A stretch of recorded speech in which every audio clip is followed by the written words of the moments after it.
Hello guys. तो आज हम पढ़ेंगे कंपाउंड एपिथेलियम। तो देखो कंपाउंड एपिथेलियम क्या होता है। तो इसको हम पहले तो क्लासीफाई करते हैं। इसको किस बेस पे क्लासीफाई करते हैं ये देखते हैं। इसको स्ट्रेचिंग एबिलिटी के बेस पे हम क्लासीफाई करते हैं। अगर कोई कंपाउंड एपिथेलियम वो स्ट्रेच होता है तो उसके एबिलिटी के ऊपर हम दो टाइप के कंपाउंड एपिथेलियम पढ़ते हैं। अगर उसमें स्ट्रेचिंग एबिलिटी प्रेजेंट होगी, अगर वो स्ट्रेच होगा तो उसको बोलते हैं ट्रांजिशनल एपिथेलियम। उसको क्या बोलते हैं? Transitional epithelium. और अगर वो स्ट्रेच नहीं होगा तो उसको बोलते हैं स्ट्रेटिफाइड एपिथेलियम। ठीक है, उसको बोलते हैं स्ट्रेटिफाइड। अगर वो स्ट्रेच नहीं होगा तो स्ट्रेटिफाइड, अगर वो स्ट्रेच होगा तो वो ट्रांजिशनल एपिथेलियम। तो सबसे पहले देखते हैं ट्रांजिशनल एपिथेलियम क्या होता है। तो देखो ये क्या होता है, 4 to 6 layer of cells are present. तो देखो 4 से 6 लेयर होती है। ठीक है, 4 से 6 लेयर होती है इसे ट्रांजिशनल एपिथेलियम में 4 से 6 लेयर होती है। ठीक है, फिर ट्रांजिशन बिटवीन यूनिलेयर एंड मल्टीलेयर। और यूनिलेयर और मल्टीलेयर के बीच में ट्रांजिशन होती है, करीब करीब सी होती है। और इसमें बेसमेंट मेम्ब्रेन अब्सेंट होती है। देखो ये इंपॉर्टेंट पॉइंट है, आप ये याद रख लेना कि इसमें बेसमेंट मेम्ब्रेन होती है, वो अब्सेंट होती है। अब बेसमेंट मेम्ब्रेन क्या होती है? तो देखो जैसे ये सबसे पहले एपिथेलियल टिश्यू हो गया, जैसे एपिथेलियल टिश्यू हो गया। ठीक है, इसके नीचे जस्ट ये एपिथेलियल के नीचे जो टिश्यू प्रेजेंट होता है वो होता है कनेक्टिव टिश्यू। ठीक है, इसे मैं आपको देखो सही से बना के दिखाता हूँ। जैसे ये हो गया एपिथेलियल टिश्यू। ठीक है, ये क्या हो गया? Epithelial tissue. ठीक है, इसके नीचे होता है कनेक्टिव टिश्यू। इसके नीचे होता है कनेक्टिव टिश्यू। अब इन दोनों के बीच में जो एक लेयर होती है, इन दोनों टिश्यू के एक बीच में एक लेयर होती है, बहुत करीब करीब होते हैं, मैं अब दिखा रहा हूँ आपको ऐसे। तो इनके बीच में ये जो लेयर है ना, इसको बोलते हैं बेसमेंट मेम्ब्रेन। इसको बोलते हैं बेसमेंट मेम्ब्रेन। ठीक है, आप देख लेना, लिख लेना बेसमेंट मेम्ब्रेन। ठीक है, बेसमेंट मेम्ब्रेन। ठीक है, ये आप लिख लेना बेसमेंट मेम्ब्रेन। ठीक है, तो ये होती है बेसमेंट मेम्ब्रेन आर एब्सेंट। यहाँ पे ट्रांजिशन के अंदर बेसमेंट मेम्ब्रेन एब्सेंट होती है। ठीक है, a thin cuticle is present at free surface and make it water proof. अब देखो इसके ऊपर क्या होता है, ट्रांजिशन एपिथेलियम के ऊपर एक थिन क्यूटिकल की लेयर प्रेजेंट होती है। जैसे आपने एक पत्ती देखी होगी, पत्ती के अंदर क्या होता है, पत्ती पे हम जब पानी डालते हैं, हरी सी पत्ती लेते हैं तो वो पानी नीचे आ जाता है क्योंकि उसके ऊपर एक क्यूटिकल की लेयर प्रेजेंट होती है। तो ऐसे यहाँ पे एक क्यूटिकल की लेयर प्रेजेंट होती है, इसकी फ्री सरफेस के ऊपर प्रेजेंट होती है, जिससे जो क्या करती है, इसको वाटर प्रूफ बनाती है। ठीक है, तो इसके एग्जांपल्स देखो ट्रांजिशनल एपिथेलियम के, renal pelvis, ureters, urinary bladder, urethra proximal part in male and female. तो जो यूरेथ्रा है उसका प्रोक्सिमल पार्ट होता है ना, वहाँ पे मिलती है। तो इसका एक सबसे बेस्ट तरीका है, आप नोट डाल के ये लिख लो, they only present in urinary system. ठीक है, जैसे यूरोथेलियम हो गया, यूरिनरी ब्लैडर। अब देखो ये यूरिनरी ब्लैडर में फंक्शन क्या करती है। तो देखो कभी कभी हमें मतलब यूरिन आती है, वो यूरिन एक्यूमुलेट हो जाती है। जैसे हम ज़्यादा पानी पीते हैं, कभी हम टॉयलेट नहीं जा पाते, तो देखो उस टाइम पे क्या होता है कि इसके अंदर ना, जैसे हम बहुत सारा पानी पी रहे हैं तो इसके अंदर वो एक्यूमुलेट हो जाता है, और जो यूरिनरी ब्लैडर है वो बड़ा हो जाता है। ठीक है, और बड़ा हो जाएगा, और बड़ा फटेगा नहीं वो। क्यों? क्योंकि ये उसमें ट्रांजिशन एपिथेलियम होता है, और ट्रांजिशन एपिथेलियम की एबिलिटी होती है कि वो स्ट्रेच हो सकता है। तो ये यूरिनरी ब्लैडर के अंदर प्रेजेंट होता है। तो इसका देखो ये फंक्शन हो गया, can accumulate more urine without damaging. ठीक है, बिना किसी डैमेज के वो और भी यूरिन बहुत सारा स्टोर कर सकता है। तो देखो हमने पहला पढ़ लिया ट्रांजिशन एपिथेलियम। ठीक है, क्या पढ़ लिया? Transition epithelium. अब इसमें स्ट्रेचिंग एबिलिटी प्रेजेंट होती है, फिर जिसमें स्ट्रेचिंग एबिलिटी एब्सेंट होती है उसको बोलते हैं स्ट्रेटिफाइड एपिथेलियम। तो देखो स्ट्रेटिफाइड एपिथेलियम क्या होता है, it consist of following layers. तो इसमें देखो 3 लेयर होती है, सुपरफिशियल लेयर, मिडल लेयर और बेजल लेयर। ठीक है, सुपरफिशियल हम ऊपर वाली लेयर को कहते हैं, फिर ये मिडल लेयर हो गई, फिर ये बेजल लेयर हो गई। ठीक है, ठीक है। अब देखो इसके अंदर टुवार्ड्स द फ्री सरफेस, ये कहाँ पे होती है? फ्री सरफेस की तरफ होती है।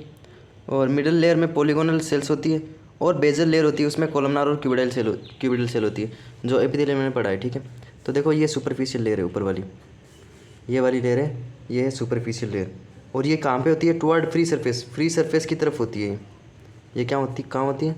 फ्री सरफेस की तरफ होती है, फ्री सरफेस की तरफ होती है ये। ठीक है, फिर इसके नीचे जो मिडल लेयर आती है उसके अंदर पॉलीगोनल सेल्स होती है, इस टाइप की सेल, इसके अंदर पॉलीगोनल इस टाइप की सेल्स प्रेजेंट होती है, ठीक है।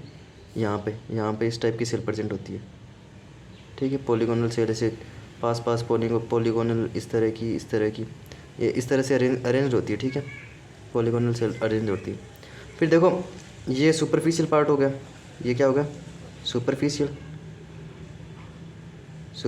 ठीक है। फिर ये बीच वाला पार्ट, इसको हम बोलते हैं मिडल पार्ट, ये क्या हो गया, मिडल पार्ट या मिडल लेयर। फिर इसके नीचे लेयर होती है, इस लेयर को हम बोलते हैं बेजल लेयर। क्या बोलते हैं इसको, बेजल लेयर। ये जो नीचे लेयर होती है इसको बेजल लेयर बोलते हैं। अब देखो इसके अंदर कौन सी सेल होती है, इसके अंदर दो टाइप की सेल होती है, या तो इसके अंदर होती है क्यूबॉइडल सेल होती है, या फिर इसके अंदर होती है कॉलमनार सेल, ठीक है। ये दो टाइप की सेल प्रेजेंट होती है बेजल लेयर के अंदर। तो ऊपर होगी सुपरफिशियल, फिर होगी मिडल, फिर होगी बेजल। तो देखो सुपरफिशियल फ्री सरफेस होगी, मिडल लेयर के अंदर पॉलीगोनल सेल्स होती है। ये किस टाइप की सेल्स है, पॉलीगोनल सेल्स, ठीक है। ये पॉलीगोनल सेल्स हो गई, ठीक है।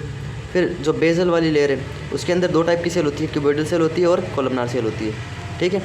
तो ये देखो ये दिया हुआ है, superficial layer toward free surface, middle layer consist of polygonal cells, और बेजल लेयर कॉलमनार और क्यूबॉइडल सेल प्रेजेंट होती है इसके अंदर, ठीक है। फिर देखो इसके अंदर only cells of basal layer have power of regeneration या फिर डिवीजन। तो जो बेजल लेयर है ना, जो बेजल लेयर है उसकी सेल्स होती है जिसमें क्यूबॉइडल और कॉलमनार सेल आ गई, उन दोनों सेल के पास, सिर्फ उन दोनों सेल के पास होती है पावर ऑफ डिवीजन, या इनको बोलते हैं हम जर्मिनेटियम लेयर, ठीक है। तो ये जो सेल होती है इनके अंदर क्या होता है, बेजल लेयर के अंदर इनके अंदर होता है पावर ऑफ डिवीजन, ठीक है। इनके अंदर होता है पावर ऑफ डिवीजन, ठीक है। इसमें क्या होता है, पावर ऑफ डिवीजन, ठीक है। कौन सी लेयर के अंदर, बेजल लेयर के अंदर, ठीक है। सिर्फ बेजल लेयर के अंदर पावर ऑफ डिवीजन होता है, ठीक है। अब देखो हम स्ट्रेटिफाइड को भी अलग अलग पार्ट्स में देखते हैं, इसको भी डिवाइड करते हैं। किसके बेस पे हम डिवाइड करते हैं, देखो इसको on the basis of shape of cell of superficial layer, it is of the following types. Superficial layer जो ऊपर वाली लेयर है उसके बेस पर, ठीक है, on the basis of shape of superficial layer, shape of superficial layer, ये shape भी नाम आप नोट कर लेना, shape of superficial layer, on the basis of shape of superficial layer it is of the following type. तो ये देखो कितने टाइप की होती है, ये होती है स्ट्रेटिफाइड तो होती है, हमने पढ़ा स्ट्रेटिफाइड होती है, एक तो ट्रांजिशन वो हो गई पहले, हम पढ़ रहे स्ट्रेटिफाइड। तो स्ट्रेटिफाइड स्क्वेमस एपिथेलियम, तो इसमें क्या होती है, या तो स्क्वेमस एपिथेलियम होगा, या स्ट्रेटिफाइड क्यूबॉइडल एपिथेलियम होगा, या स्ट्रेटिफाइड कॉलमनार एपिथेलियम होगा, ठीक है। तो ये तीन टाइप की होती है, ठीक है। कौन सी, देखो हमने पहले पढ़ी हमने ट्रांजिशन, ठीक है, किसके बेसिस पे, स्ट्रेचिंग एबिलिटी के। फिर दूसरे हमने पढ़ी स्ट्रेटिफाइड, ठीक है। अब ये जो स्ट्रेटिफाइड है ना, ये भी तीन टाइप की होती है। किसके बेसिस पे, सुपरफिशियल जो ऊपर वाली लेयर है ना उसके अंदर कौन सी सेल है उसके बेस के ऊपर ये तीन टाइप की होती है। तीन टाइप की कौन सी होती है, स्ट्रेटिफाइड, स्क्वेमस एपिथेलियम। आप लिख लो, मैं शॉर्ट में लिख रहा हूँ, स्ट्रेटिफाइड स्क्वेमस एपिथेलियम, ठीक है, स्ट्रेटिफाइड कॉलमनार एपिथेलियम, ठीक है। फिर थर्ड होती है स्ट्रेटिफाइड क्यूबॉइडल, ठीक है, स्ट्रेटिफाइड क्यूबॉइडल। तो देखो ये तीन टाइप की होती है, मैं आपको यहाँ पे बता देता हूँ। देखो हमने अभी तक कितना पढ़ा है, हमने पढ़ा है कि जो स्ट्रेचिंग एबिलिटी के बेस के ऊपर, ठीक है, किसके ऊपर, on the basis of stretching ability के बेस पर, स्ट्रेचिंग एबिलिटी आप देख लेना, लिख लेना इसको अच्छे से, मैं ऐसे लिख रहा हूँ। तो ये दो टाइप की होती है, एक तो होती है ट्रांजिशनल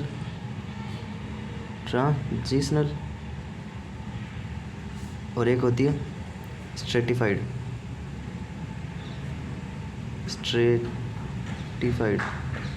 स्पेलिंग देख लेना आप, ठीक है। ट्रांजिशन के अंदर हमने पढ़ा स्ट्रेचिंग एबिलिटी प्रेजेंट होती है इसके अंदर, और इसके अंदर स्ट्रेचिंग एबिलिटी एब्सेंट होती है। इसके अंदर हमने तीन लेयर पढ़ी है, ठीक है, इसके अंदर तीन लेयर पढ़ी है हमने, सुपरफिशियल, ठीक है। क्या पड़ी है? सुपरफिशियल, फिर एक मिडल, 3 लेयर होती है, सुपरफिशियल, मिडल और एक बेजल, ठीक है, और एक बेजल। अब देखो सुपरफिशियल की ये जो है ना, इसके अंदर जो सेल्स होती है उसके शेप के अकॉर्डिंग, इसके अंदर जो सेल होती है उसके शेप के बेस के ऊपर हम इसको 3 पार्ट में डिवाइड करते हैं, ठीक है। इसको हम 3 पार्ट में डिवाइड करते हैं। उसकी शेप कैसी कैसी हो सकती है सुपरफिशियल लेयर की? तो सुपरफिशियल लेयर की शेप होती है स्क्वेमस हो सकती है, क्यूबॉइडल हो सकती है और कॉलमनार हो सकती है। इसको हम क्या बोल देंगे? ये स्ट्रेटिफाइड का टाइप है ना, तो इसको बोल देंगे स्ट्रेटिफाइड स्क्वेमस एपिथेलियम। एपिथेलियम तो हम पढ़ रहे हैं, ठीक है, कंपाउंड पढ़ रहे हैं, ठीक है, एपिथेलियम। इसको बोल देंगे स्ट्रेटिफाइड क्यूबॉइडल एपिथेलियम। इसको बोल देंगे स्ट्रेटिफाइड कॉलमनार एपिथेलियम, ठीक है। तो ये 3 टाइप की होती है on the basis of shape of superficial layer, ठीक है, on the basis of shape of superficial layer. ये 3 टाइप की होती है, stratified squamous epithelium, stratified cuboidal epithelium और स्ट्रेटिफाइड कॉलमनार एपिथेलियम। अब देखो स्ट्रेटिफाइड स्क्वेमस एपिथेलियम क्या होती है? इसको हम एसएस ईस्ट से भी डोनेट करते हैं। तो on the basis of presence और absence of deposition of keratin protein in the cell of superficial layer it is of 2 types, ठीक है। अब देखो ये जो हमने पढ़ा है स्ट्रेटिफाइड स्क्वेमस एपिथेलियम, ये स्ट्रेटिफाइड स्क्वेमस एपिथेलियम। अब देखो इसके अंदर क्या होगा, इसको हम 2 पार्ट में डिवाइड करते हैं। अगर इसमें केराटिन प्रोटीन अगर प्रेजेंट होगा या एब्सेंट होगा उस बेस के ऊपर, किसके? केराटिन प्रोटीन के बेस के ऊपर, इसको हम 2 टाइप में डिवाइड करते हैं। केराटिन प्रोटीन क्या होता है? जो हमारे नेल्स के अंदर प्रोटीन होता है या जो हमारे हेयर्स के अंदर होता है वो होता है केराटिन प्रोटीन, ठीक है। तो केराटिन प्रोटीन के बेस के ऊपर कि इसके अंदर केराटिन प्रोटीन है या नहीं है, उसके बेस के ऊपर इसके अंदर उसको हम दो टाइप में डिवाइड करते हैं। इसको बोलते हैं केराटिनाइज्ड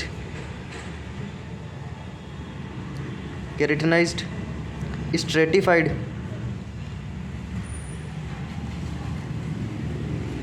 स्क्वेमस एपिथेलियम, ठीक है। ये समझ आ रहा है ना? केराटिनाइज्ड इसलिए बोला केराटिन प्रेजेंट है, स्ट्रेटिफाइड हमने इसलिए बोला कि क्योंकि स्ट्रेटिफाइड है, स्क्वेमस है और एपिथेलियम है, ठीक है। तो ये इसमें स्ट्रेचिंग एबिलिटी एब्सेंट होती है। फिर इसकी शेप के ऊपर हमने ये देखा कितने टाइप के होते हैं। अब इसके अंदर देखो ये केराटिन प्रोटीन प्रेजेंट होगा तो ये केराटिनाइज्ड स्ट्रेटिफाइड स्क्वेमस एपिथेलियम होगा। अगर केराटिन प्रोटीन एब्सेंट होगा तो ये होगा नॉन केराटिनाइज्ड। ये क्या होगा? Non keratinized stratified squamous epithelium, ठीक है। तो ये कितनी होती है? 2 टाइप की होती है, ठीक है। तो देखो keratinized stratified squamous epithelium, non keratinized stratified squamous epithelium. तो ये इसमें केराटिन प्रोटीन का डिपोजिशन होता है और इसमें केराटिन प्रोटीन एब्सेंट होता है। इसकी मॉइस्ट सरफेस होती है। ये प्रेजेंट है dry surface of the body, cells are dead. इसके अंदर जो ड्राई सरफेस पे जो सेल्स प्रेजेंट होती है वो डेड होती है। इसका एग्जांपल हो गया epidermis of skin, it make body waterproof which prevent dehydration, ठीक है। तो ये जो हमारा स्किन है ना, ये किसका एग्जांपल है? ये स्ट्रेटिफाइड स्क्वेमस एपिथेलियम का एग्जांपल है ना, एपिडर्मिस ऑफ स्किन। ऐसे non keratinized stratified squamous epithelium देखो, इसमें केराटिन प्रोटीन एब्सेंट होता है, मॉइस्ट सरफेस होती है। वेयर प्रोटेक्शन इज़ नीडेड, जहाँ पे प्रोटेक्शन नीड होता है, जैसे फ्रिक्शन टाइप की सरफेस में प्रेजेंट होती है। जैसे हमारा ओरल कैविटी हो गई, ठीक है, ओरल कैविटी माउथ के अंदर होती है, फेरिंग्स हो गया, इसोफेगस हो गया और एनल कैनाल हो गई, ठीक है। और इसके और भी एग्जांपल दिए हैं, एलिमेंट्री कैनाल में conjunctiva of I and epithelium of cornea और लाइनिंग ऑफ वेजाइना, ठीक है। तो देखो आपको मैंने अभी कितना बता दिया हमने, देखो फिर से शुरू से बताता हूँ। स्ट्रेचिंग एबिलिटी अगर प्रेजेंट होगी तो ट्रांजिशनल एपिथेलियम, अगर एब्सेंट होगी हम पढ़ क्या रहे हैं? कंपाउंड, ठीक है। क्या पढ़ रहे हैं हम? कंपाउंड, ठीक है। देखो कंपाउंड एपिथेलियम, ये क्या पढ़ रहे हैं हम? कंपाउंड एपिथेलियम, ठीक है। तो देखो कंपाउंड एपिथेलियम होता है वो, अगर उसमें स्ट्रेचिंग एबिलिटी प्रेजेंट होगी उसके बेस के ऊपर ये 2 टाइप का होगा, ट्रांजिशनल और स्ट्रेटिफाइड। स्ट्रेटिफाइड फिर 3 टाइप का होता है, सुपरफिशियल, मिडल और बेजल। स्ट्रेटिफाइड के अंदर 3 लेयर होती है, सुपरफिशियल, मिडल और बेजल, ठीक है। इसके अंदर स्ट्रेचिंग एबिलिटी एब्सेंट होती है। फिर सुपरफिशियल लेयर के बेस के ऊपर हम इसको 2 पार्ट में डिवाइड करते हैं, stratified squamous epithelium, stratified cuboidal epithelium, stratified columnar epithelium, ठीक है। फिर स्ट्रेटिफाइड स्क्वेमस एपिथेलियम होता है, उसको हम केराटिन प्रोटीन प्रेजेंट या एब्सेंट है उसके बेस के ऊपर हम दो टाइप में डिवाइड करते हैं, केराटिनाइज्ड स्ट्रेटिफाइड स्क्वेमस एपिथेलियम और non keratinized stratified squamous epithelium. Keratinized stratified squamous epithelium का एग्जांपल हो गया एपिडर्मिस ऑफ स्किन, ठीक है, क्या हो गया, एपिडर्मिस ऑफ स्किन, ठीक है। फिर इसका एग्जांपल हो गया फेरिंग्स हो गया, ठीक है, और भी बहुत सारे होते हैं, ठीक है। मैं इसको फेरिंग्स में शॉर्ट में लिख रहा हूँ, पीएस आएगा, ठीक है। तो देखो और भी एग्जांपल्स दिए हुए हैं, ओरल कैविटी हो गया, फेरिंग्स हो गया, इसोफेगस हो गया, एनल के नाम, ठीक है। हमने कहाँ से स्टार्ट किया है, देखो कंपाउंड से, ट्रांजिशनल, स्ट्रेटिफाइड में 3 ये, ठीक है। तो ये याद रखना हमने कौन से बेस के ऊपर इसको डिवाइड किया है, ठीक है। अब देखो स्ट्रेटिफाइड, हमने स्ट्रेटिफाइड स्क्वेमस पढ़ लिया, फिर stratified cuboidal epithelium, cells of superficial layer, इनके अंदर जो सेल्स ऑफ सुपरफिशियल लेयर है वो होती है क्यूबॉइडल सेल होती है, ठीक है। कौन सी सेल होती है, क्यूबॉइडल सेल होती है। Lining of ducts of salivary gland and pancreas, तो इनके एग्जांपल कहाँ क्या हो गया, जो सलाइवरी ग्लैंड की डक्ट्स है वहाँ पे पाई जाती है, और पेनक्रियाज की डक्ट्स के अंदर पाई जाती है, ठीक है, लार्जर डक्ट्स के अंदर। फिर lining of ducts of sweat gland के डक्ट्स के अंदर पाई जाती है, और middle part of female urethra, जो फीमेल यूरेथ्रा है उसका जो मिडल पार्ट होता है ना वहाँ पे मिलती है, ठीक है, ठीक है। उसके बाद आता है स्ट्रेटिफाइड कोलमनार एपिथेलियम, ठीक है। तो देखो स्ट्रेटिफाइड कोलमनार एपिथेलियम, ये क्या होती है, सेल्स आर स्ट्रेटिफाइड लेयर, ये सेल्स ऑफ जो स्ट्रेटिफाइड लेयर की जो सेल्स है वो किस टाइप की होती है, उनकी शेप कैसी होती है, उनकी शेप होती है कोलमनार लाइक, ठीक है। कोलमनार मतलब ऐसे क्यूब कोलमनार लाइक सेल होती है जो नीचे से ऐसे बड़ी सी होती है, ठीक है, इस टाइप की सेल्स। तो इसकी शेप ऐसी होती है, और क्यूबॉइडल की मैंने बताई नहीं आपको, एक क्यूब लाइक होती है सेल्स। और स्क्वेमस की क्या होती है, स्क्वेमस की जो लेयर है ना वो इस टाइप की होती है, छोटी छोटी लेयर होती है, और इनके जो कॉर्नर है ना वो ऐसे सही से नहीं दिखते, मतलब ठीक है, इस अजीब सी होती है इस तरह से, ठीक है, इस टाइप की देखो, ठीक है, इस टाइप की ये होती है स्क्वेमस सेल। फिर जो क्यूब लाइक सेल होती है वो क्यूबॉइडल हो गई, फिर कॉलमनार सेल इस टाइप की होती है, और इनका जो न्यूक्लियस होता है वो बेस की तरफ प्रेजेंट होता है, ठीक है। फिर देखो इसके जो एग्जांपल हो गए, सम पार्ट्स ऑफ कंजक्टिवा का कुछ पार्ट हो गया, distal part of male urethra, जो मेल यूरेथ्रा होता है उसके जो डिस्टल पार्ट होता है उस वहाँ पे कौन सी पाई जाती है, कोलमनार एपिथेलियम, ठीक है। एपिथेलियम ऑफ यूरेथ्रा, अब देखो एपिथेलियम ऑफ यूरेथ्रा हमने पढ़, ये इसके अंदर एपिथेलियम ऑफ यूरेथ्रा देखते हैं, जो मेल है प्रोक्सिमल पार्ट, उसके अंदर क्या है, ट्रांजिशनल। एपिथेलियम ऑफ यूरेथ्रा के अंदर कौन कौन सी पाई जाती है, मेल के अंदर, फीमेल के अंदर, वो हम डिस्टिंग्विश करके देखते हैं, ठीक है। उसके अंदर कौन कौन सी पाई जाती है, हमने स्टार्टिंग में क्या पढ़ा, ट्रांजिशनल। तो प्रोक्सिमल पार्ट के अंदर मेल के अंदर ट्रांजिशनल होता है, फीमेल के अंदर भी ट्रांजिशनल होता है। मिडिल पार्ट के अंदर सूडो स्ट्रेटिफाइड होता है, इसके अंदर स्ट्रेटिफाइड होता है। फिर डिस्टल पार्ट के अंदर स्ट्रेटिफाइड कोलमनार और नॉन केराटिनाइज्ड होता है, ठीक है, और इसमें भी नॉन केराटिनाइज्ड होता है, ठीक है। अब देखो मैं आपको बताता हूँ कि जैसे ये हमारी बॉडी की लेयर हो गई, ठीक है, ठीक है, ये इस जो आउटर लेयर होती है ऑर्गन्स की या बॉडी वॉल, ठीक है, उसके अंदर ये जो लेयर होती है बॉडी से जस्ट चिपकी हुई, इसको बोलते हैं पेराइटल पेरिटोनियम मेसोथीलियम। ये किसकी बनती है, पेराइटल पेरिथेलियम मेजो, और बनती किसकी है, मेजोडर्मल प्लस सम कनेक्टिव टिश्यू। ये हमारी बॉडी वॉल हो गई, ये पेराइटल पेरिटोनियम हो गई, ठीक है। बॉडी वॉल के अंदर हमारे पास स्किन आ गई, स्किन में एपिडर्मिस होती है और डर्मिस होती है, फिर कनेक्टिव टिश्यू होता है, फिर मसल्स होती है, और ये फिर से कनेक्टिव टिश्यू होता है, ठीक है। कनेक्टिव टिश्यू हमें सपोर्ट प्रोवाइड करने का काम करता है। फिर जो ऑर्गन्स होते हैं ना, उनके अंदर जो विसरल ऑर्गन्स होते हैं उसकी जो लेयर होती है उसको बोलते हैं विसरल पेरिटोनियम, ठीक है।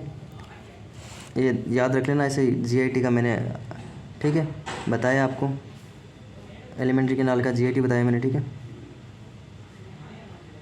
अब देखो ग्लैंड्स, इसमें एपिथेलियम ग्लैंडुलर, ए सेल्स और group of cells which is specialised for secretion of chemical substance. तो देखो ग्लैंड्स क्या होती है या एपिथेलियम ग्लैंड्स क्या होती है, तो ऐसी सेल्स हो या फिर ग्रुप ऑफ सेल्स जो कि स्पेशलाइज्ड हो जाती है किसके लिए, सिक्रेशन ऑफ केमिकल, कुछ केमिकल सिक्रेट करती है। जो एपिथेलियल सेल्स है ना, हम एपिथेलियल टिश्यू पढ़ रहे हैं, ठीक है। एपिथेलियल टिश्यू के अंदर हमने सिंपल पढ़ा, सिंपल के बाद में हम कंपाउंड पढ़ रहे हैं। तो देखो कुछ सेल्स होती है ना एपिथेलियल टिश्यू की, वो स्पेशलाइज्ड हो जाती है, किस लिए, वो केमिकल सिक्रेट करने के लिए स्पेशलाइज्ड होती है, ठीक है। तो जो सेल्स केमिकल रिलीज़ करती है उन सेल्स को हम बोलते हैं ग्लैंड्स बोलते हैं, ठीक है। या ग्रुप ऑफ सेल्स हो सकता है या सिर्फ सेल हो सकती है। तो सेल्स के अंदर कौन सी सेल्स होती है, इसके अंदर कौन सी सेल स्पेशलाइज होती है, कॉलमनार सेल स्पेशलाइज होती है या फिर क्यूबॉइडल सेल। ये दो सेल होती है वो स्पेशलाइज बन जाती है, ठीक है। और इनका ओरिजिन कैसे होता है, जो एपिथेलियम टिश्यू उसका ओरिजिन एक्टोडर्म, मेसोडर्म और एंडोडर्म तीनों टाइप से होता है, ठीक है। अब देखो हम क्लासीफाई करते हैं, classification on the basis of number of cells. तो ग्लैंड्स को हम किस टाइप में क्लासीफाई करते हैं, ठीक है। ग्लैंड्स को हम दो टाइप में क्लासीफाई करते हैं on the basis of number of cells. अगर एक सेल होगी तो वो यूनिसेलुलर ग्लैंड हो जाएगी, अगर एक से ज़्यादा सेल होगी तो वो मल्टीसेलुलर ग्लैंड हो जाएगी। अब देखो यूनिसेलुलर ग्लैंड्स का एग्जांपल क्या हो गया, आइसोलेटेड सेल ग्लैंडुलर होती, जैसे एक सेल होगी सिर्फ वो सेल सिक्रीट करेगी, तो उसका एग्जांपल हो गया गोबलेट सेल, ठीक है। रेस्पिरेटरी ट्रैक के अंदर जीआईटी के अंदर मिल जाती है, ठीक है। फिर हो गया ग्रुप ऑफ सेल्स के अंदर सलाइवरी ग्लैंड। सलाइवरी ग्लैंड क्या होती है, कुछ सेल्स होती है, इस टाइप से कुछ सेल होती है, ये क्यूबॉइडल या कॉलमनार की सेल्स होती है जो कि स्पेशलाइज्ड हो जाती है केमिकल सिक्रीट करने के लिए। यहाँ पे क्या क्या सिक्रीट करती है, स्लाइवरी अमाइलेज, स्लाइवा, ठीक है, ये सिक्रीट करती है स्लाइवा वगैरह, ठीक है। तो ये on the basis of presence of gland, ठीक है। तो देखो ग्लैंड हमने पढ़ लिया ग्लैंड क्या होती है, और मल्टी सेलुलर यूनिसेलुलर पढ़ लिया हमने। अब देखो ग्लैंड होती है वो दो टाइप की होती है, एक्सोक्राइन ग्लैंड और एंडोक्राइन ग्लैंड, ठीक है। तो एक्सोक्राइन ग्लैंड क्या होती है, जिसके अंदर डक्ट्स प्रेजेंट होती है, ठीक है, उसको हम एक्सोक्राइन ग्लैंड बोलते हैं। तो देखो ये सेल्स हो गई, ये पेरेंटल एपिथेलियम हो गया, ठीक है। फिर इससे ये लेयर बनी, इसके अंदर ये क्या होगा, हार्मोन होगा ना, ये देखो ये जो बनेगा ना एंडोक्राइन वाला पार्ट, ठीक है। ये देखो पहले एक्सोक्राइन देख लेते हैं, ठीक है। एक्सोक्राइन की ये सेल्स होती है, ये स्पेशलाइज हो जाती है। देखो ये लेयर सीधी थी, ये कुछ स्पेशलाइज्ड होके अंदर की तरफ आ गई, ठीक है। इन्होंने आकर ये क्या बना लिया, ग्लैंड बना ली, ठीक है। फिर ग्लैंड के अंदर ये कुछ सेल इसमें स्पेशलाइज्ड हुए, ये सेल क्या करेगी, सिक्रीशन करेगी। तो इनके अंदर हम तीन पार्ट कर देते, इसके दो पार्ट कर देते हैं। ये नीचे वाला पार्ट जो केमिकल सिक्रेट करेगा उसको बोल देंगे सिक्रेटरी पार्ट, ठीक है। फिर ऊपर वाला पार्ट सिक्रेटरी डक्ट हो जाएगा, यहाँ से कोई भी केमिकल बाहर जाएगा। तो ये एक्सोक्राइन की, ये देखो पेरेंटल एपिथेलियम हो गई, ये एक्सोक्राइन है ना, ठीक है। ये क्या होगी, इस तरह से ये जो एपिथेलियम है ये मॉडिफाई हो गई, ठीक है, स्पेशलाइज्ड हो गई। फिर स्पेशलाइज्ड होकर इसने क्या किया, इसने स्पेशलाइज्ड होकर अंदर की तरफ ये बना लिया, और इसकी जो सेल्स है वो सिक्रेशन करती है। फिर नीचे वाले पार्ट से सिर्फ सिक्रेशन होता है, ऊपर वाला पार्ट खाली रहता है। तो ये जो खाली पार्ट है हम इसको क्या बोलते हैं, सिक्रेटरी डक्ट बोलते हैं, यही डक्ट का काम करती है, ठीक है। फिर एंडोक्राइन हो गया, एंडोक्राइन की जो इस तरह से नहीं होगी, ठीक है, ये इस तरह से स्पेशलाइज नहीं होगी, ठीक है। इसकी सेल स्पेशलाइज होगी लेकिन ये इस तरह से स्पेशलाइज नहीं होगी, क्यों, क्योंकि ये डक्ट नहीं बनाती। ये क्या करती है, जो भी हार्मोन बनाएगी ना उसको डायरेक्टली ब्लड के अंदर पुट कर देगी, ठीक है। जो भी हार्मोन बनाएगी उसको डायरेक्टली ब्लड के अंदर पुट कर देगी, ठीक है। फिर देखो एक्सोक्राइन ग्लैंड है, इसके देखो क्यूटेनियस ग्लैंड, इसके एग्जांपल्स देख लेते हैं। क्यूटेनियस ग्लैंड होती है जो कि स्किन में प्रेजेंट होती है। स्वीट ग्लैंड्स होती है जो कि सीबेसियस ग्लैंड हो गई, जो कि क्या बनाते हैं, स्वीट ग्लैंड और सीबेसियस ग्लैंड सीबम बनाते हैं, ठीक है। फिर सीरोनिमियम ग्लैंड, ये सीरोमिन बनाती है या ईरेवेक्स बोलते हैं हम इसको, ठीक है। फिर इसके अंदर डाइजेस्टिव ग्लैंड देखते हैं हम, डाइजेस्टिव ग्लैंड्स के एग्जांपल देख लेते हैं, ठीक है। तो डाइजेस्टिव ग्लैंड कौन कौन सी होती है, स्लाइवरी ग्लैंड हो जाती है, इसमें जो स्लाइवा बनाती है। लीवर होता है वो बाइल जूस बनाता है। गैस्ट्रिक ग्लैंड होगी जो गैस्ट्रिक जूस बनाएगी। इंटेस्टाइनल ग्लैंड होगी जो इंटेस्टाइनल ग्लैंड या इंटेस्टाइनल जूस बनाएगी, ठीक है। फिर मेमरी ग्लैंड होगी वो मिल्क बनाएगी। फिर कैल्केमाइल ग्लैंड होगी वो टीयर बनाएगी। और कुछ दो टाइप की ग्लैंड पढ़ ली हमने, एक्सोक्राइन एंडोक्राइन। तो देखो फिर होती है मिक्स्ड ग्लैंड। मिक्स्ड ग्लैंड क्या होती है, मिक्स्ड ग्लैंड जो एंडोक्राइन भी होती है और एक्सोक्राइन भी होती है। तो इस टाइप की ग्लैंड का एग्जांपल है पेनक्रियाज और गोनाड्स। फिर देखो on the basis of mechanism of secretion, इसके बेस के ऊपर, मैकेनिज्म ऑफ सिक्रेशन के बेस के ऊपर हम इसको तीन टाइप में डिवाइड करते हैं, ठीक है। ग्लैंड्स को या सेल्स को किसको भी बोल दो, ठीक है। तो ये होती है मीरोक्राइन, जो मीरोक्राइन ग्लैंड हो गई, एपोक्राइन ग्लैंड हो गई, होलोक्राइन ग्लैंड हो गई। देखो मीरोक्राइन ग्लैंड क्या होती है, ये जो सेल हो गई ना वो अपना सिक्रेशन यहाँ पे पुट कर देगी, सिक्रेटरी ग्लैंड है, ठीक है, सिक्रेशन पुट कर देगी बाय एक्सोक्राइन और डिफ्यूजन के थ्रू, ठीक है। No part of cell loss, ठीक है। ये सेल है, इसने कुछ केमिकल बनाया और बाहर की तरफ निकाल दिया, ठीक है। इस सेल का कुछ भी पार्ट लॉस नहीं हुआ इसके अंदर। तो इसका एग्जांपल क्या हो गया, most of the sweet glands, salivary gland और गॉबलेट ग्लैंड। अब देखो एपोक्राइन ग्लैंड क्या होती है, ये ग्लैंड क्या होती है, जैसे ये सेल्स है, ठीक है, उसकी एक सेल हो गई, उसमें क्या होता है ऊपर वाला पार्ट है ना वो टूट जाता है, ठीक है, पिंच आउट हो जाता है। फिर ये वहाँ से पिंच होने के बाद में जो ये सिक्रेशन का काम करेगी, ठीक है, तो इसमें क्या होता है एपिकल पार्ट लॉस हो जाता है, ठीक है। इसका एग्जांपल हो गया मेमरी ग्लैंड हो गया, सम स्वीट ग्लैंड हो गया, ठीक है। फिर इसके अंदर देखते हैं हम होलोक्राइन ग्लैंड। होलोक्राइन ग्लैंड क्या होता है, ये जो सेल होती है ना ये पूरी सेल ही चली जाती है, whole cell discharge along with secretory material. हमें कोई भी सिक्रेशन करता है उसके साथ करना है, उसके साथ ही हम पूरी सेल को भेज देते हैं, ठीक है। हमें कोई भी सिक्रेशन करना है उसके साथ ही हम पूरी सेल को भेज देते हैं। होल सेल डिस्चार्ज, वो पूरी सेल डिस्चार्ज हो जाती है सिक्रेशन मटेरियल के लिए, ठीक है। और इसमें क्या होता है पूरी सेल लॉस हो जाती है। इसका एग्जांपल हो गया सीबीसीएस ग्लैंड, ठीक है, इसका एग्जांपल हो गया सीबीसीएस ग्लैंड, ठीक है बेटा। Thank you. नेक्स्ट क्लास में मैं आपको इसको आगे बताऊंगा, ठीक है। हम पढ़ेंगे कनेक्टिव टिश्यू, ठीक है। आपको अगर अच्छी लगी तो सब्सक्राइब कर देना। Bye bye, take care.